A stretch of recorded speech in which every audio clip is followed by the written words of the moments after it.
Ya, saya cabut kata kira-kira. Implikasi hukumnya apa apabila administratif ini tidak sesuai dengan seperti ini? Artinya, kalaupun kita bicara administratif, misalnya perolehannya keliru gitu ya, penyitaan yang tidak disertai dengan izin pengadilan, maka bukti itu tidak bisa digunakan sebagai alat bukti di pengadilan. Baik Bu, berarti bukan orang yang lalai dalam mengajukan penetapan. Jangan dibawa kesimpulan. Dari keterangan ahli itu kita bisa menarik sendiri kesimpulannya. Baik. Tapi kesimpulan kita itu belum tentu untuk semua orang. Silakan. Siap. Terima kasih Yang Mulia. Karena tadi saksi ahli juga mengatakan bahwa melanggar administrasi itu adalah perbuatan melawan hukum. Iya. Ya kan Bu? Ya. Iya. Baik. Yang kedua, fenomena yang kedua. Ini terlepas dari tadi yang Ibu keberatan bahwa Ibu bukan ahli forensik. Iya. Kita semua sepakat. Tetapi konteks yang akan kita pertanyakan adalah dalam konstruksi hukum. Ini kan kasus katanya objek yang diperkarakan Tosabu ini berasal dari Bukit Tinggi. Kemudian tertangkap di Jakarta. Apakah perspektif Ibu dalam konteks hukum perlu ada uji pembanding? Apakah betul sabu yang di Bukit Tinggi atau yang di Jakarta ini sama dengan induknya yang di Bukit Tinggi? Kembali lagi Pak, ya. Saya pernah diminta oleh Badan POM, sedikit saja Yang Mulia, ketika saya membaca untuk menerangkan tentang konteks penyidikan yang dilakukan oleh Badan POM. Dalam Undang-Undang Kesehatan itu ada istilah bahan bukti, Pak. Saya bingung, ini salah ketik atau apa gitu ya. Akhirnya saya coba cari-cari atau coba cocok-cocokkan, saya nggak berani Pak. Ini barang bukti atau alat bukti, karena di KUHP hanya dua istilahnya. Akhirnya waktu pelatihan penyidik Badan POM saya tanya, bahan bukti itu apa sih? Formula Bu Eva. Jadi yang kebayang sama saya Yang Mulia waktu SMA, karena saya ngambil IPS, saya cuma dapat kelas 1 saja. Z itu ya besi gitu ya, atau H2SO4 ya asam sulfat. Itu yang terbayang di kepala saya. Jadi bentuk bisa sama, saya bukan ahlinya Pak ya.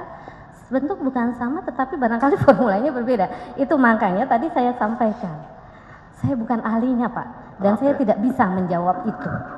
Ya, jadi apakah perlu pembanding atau tidak, itu pun saya tidak bisa menjawabnya. Silakan ditanyakan kepada ahli kimia barangkali yang punya kompetensi tentang itu. Baik, sudah Bu, enggak berkompeten untuk menjawab itu. Silakan pertanyaan lain. Saya garis bawahi tentang administrasinya kalau gitu Bu. Saya juga aparat penegak hukum tentunya tahu prosedur itu. Apabila satu prosedur itu tidak dilakukan, otomatis administrasinya tidak ada. Atau saya balik klausulnya. Apabila prosedur itu dilakukan, namun administrasinya tidak menyertai, bagaimana perspektif hukum menurut Ibu? Tetap dua-duanya harus dipenuhi. Tadi saya sempat ditanya ya mengenai kualitas bukti gitu ya. Dua-duanya, pejabat yang melakukannya dan prosedurnya bagaimana. Jadi siapa dan bagaimana itu dua-duanya harus dipenuhi. Apakah artinya kesalahan administratif sesuai yang saya katakan dengan sampel A dan B tadi itu dapat dikatakan perbuatan melawan hukum oleh penyidik? Bisa saja perbuatan melawan hukum dalam pandangan hukum administratif. Terima kasih. Tetapi dalam konteks hukum pidana memang harus kita lihat lagi. Terima kasih. Pertanyaan yang kedua, saya sangat memahami Bu, Ibu diminta untuk memberikan kesaksian ahli dan legal opini dengan bahan yang barangkali menurut saya sangat terbatas. Terdiri dari 3 hal, 1 kronologis. Kronologis itu pun belum tentu Ibu ketahui kebenarannya kalau belum diuji. Yang kedua tentang berita acara pemeriksaan tersangka. Ada sekian, ada juga saksi. Yang itu pun belum teruji. Kemudian yang ketiga, data percakapan antara orang dengan orang, hasil dari laboratorium digital forensik. yang itu pun terbatas. Saksi yang disajikan itu kira-kira 7 atau 8 orang, tetapi bukti percakapannya tidak utuh, hanya si A dengan B, si A dengan C. Bagaimana bisa Ibu sebagai ahli menjamin apakah keterangan ahli yang Ibu sampaikan itu sudah komprehensif apabila dengan bahan yang cukup terbatas tersebut? Ya, yang pertama sebagai penegak hukum saya selalu husnuzon, yang mulia. Dalam pengertian apa? Penegak hukum sebetulnya adalah wakil dari negara yang diberikan resort yang sangat luar biasa untuk melakukan penyelidikan dan penyidikan. Dalam parameter itu, dalam keyakinan itulah kita akan selalu mengatakan mudah-mudahan yang dilakukan oleh penegak hukum itu adalah sesuatu yang memang sudah paripurna, sehingga kami ahli juga akan memberikan pendapat yang paripurna. Tetapi akan sangat menyenangkan seperti hari ini saya bisa dihadirkan ke dalam sidang pengadilan, sehingga verifikasi kalau misalnya bukti yang dihadirkan kepada saya tidak benar atau keliru atau kurang, maka verifikasi itu bisa dilakukan pada hari ini. Begitu. Ya, saya kira jangan Yang sampai saya tanyakan, kemudian saya menjadi takut nanti Pak kalau tidak. Jadi perspektifnya seperti itu Pak. Ya, terhadap setiap penegak hukum saya akan melihat bahwa apa yang dilakukan harusnya didasarkan pada prosedur hukum yang telah ditentukan berdasarkan ketentuan undang-undang. Gitu ya mulia. Konteks yang saya pertanyakan sebetulnya agak lepas dari apa yang beliau sampaikan. Ibu dikasih sajian bahan, 3 bahan tadi, di mana 3-3-nya itu belum sahih gitu ya Bu ya. Perlu pendalaman secara komprehensif, integral, dan holistik. Itu barangkali ini kan kasus yang luar biasa. Barangkali Ibu juga menangani kasus yang biasa-biasa sehingga sumpah pun tadi salah. Yang saya tanyakan adalah bagaimana dampaknya terhadap legal opini maupun kesaksian Ibu sebagai ahli apabila disajikan bahan sesederhana itu.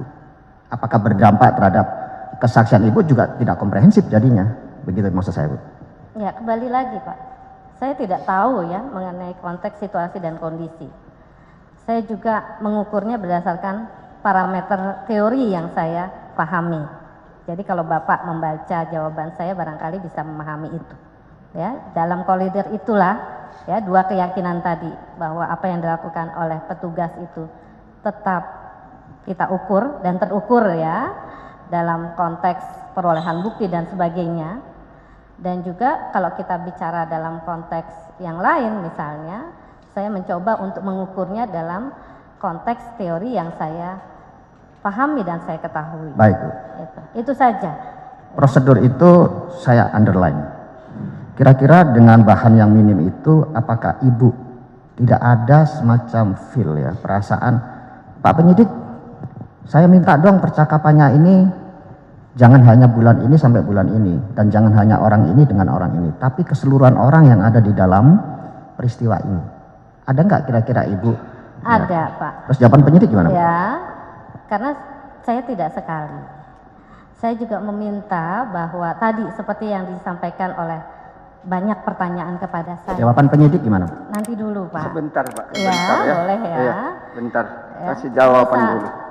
Satu misalnya bahwa berkaitan dengan bagaimana perlakuan terhadap bukti.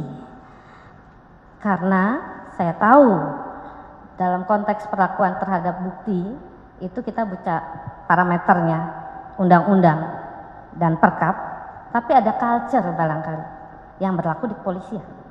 Makanya saya minta kepada penyidik, bagaimana kalau Anda menanyakan itu kepada ahli hukum kepolisian. Berkaitan dengan IT, saya juga mengatakan bagaimana kalau Anda mengatakan itu atau menanyakan itu pada hukum IT. Karena memang yang mulia, mohon maaf, karena ini saya dosen, guru.